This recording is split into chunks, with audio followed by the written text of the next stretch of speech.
Okay, so I was wrong. Let's just get that out of the way.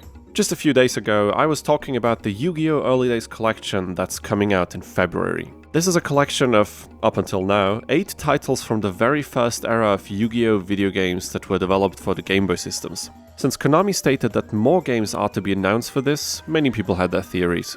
Anyway, now we have a new leak on the remaining titles, and while there is bad news, there's also something good about this. Let's dive in.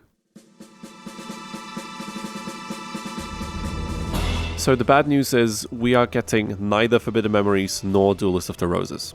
We are also not getting Capsule Monster Colosseum or any other titles that were not originally released on a Game Boy system. Yeah, I know, a lot of us had hopes, however unrealistic, and the disappointment is rightfully huge. On the other hand though, there is something surprising about this.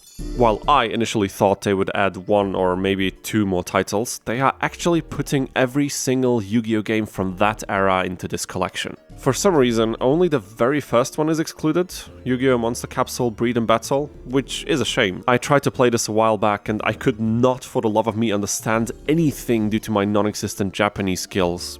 But what can you do? At least we're getting the other Capsule Monster game that seems to be a mashup of Yu-Gi-Oh! And Pokemon of all things? I'm so curious to check that one out. Anyway, this means that we are getting 14 freaking titles in this collection, which is way more than I had expected. I mean, it does make sense. If they're already building an emulation software for Game Boy titles, might as well throw all of them in. While I will always advocate for the return of the PlayStation-era games, I'm still very excited, since I have not played any of the newly leaked entries either, and I'm thinking about actually streaming this game once it comes out, so you might be able to catch my very first impressions of some of these rather interesting titles.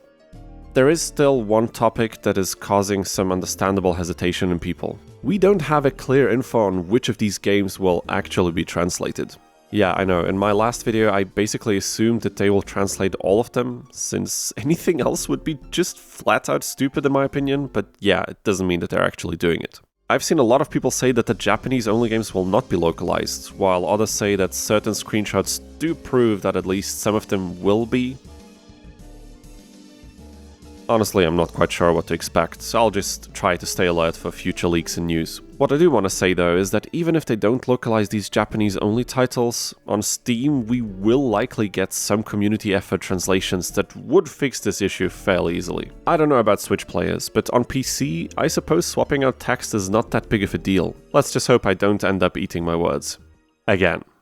So, I know there are a lot of you out there who are incredibly disappointed by this leak. I'm too, quite frankly, but I still want to discuss what this could potentially mean for the future of this franchise and its games. We know that Konami is sort of testing the waters with this release. If it sells well, I do believe that they would at least consider re-releasing more titles in the future, and there are some insanely popular titles that would massively benefit from this. Forbidden Memories is a given, Duelist of the Roses and Capsule Monster Colosseum were also PlayStation releases, although for the PlayStation 2. Falsebound Kingdom was only released for the GameCube, but would that really be an issue?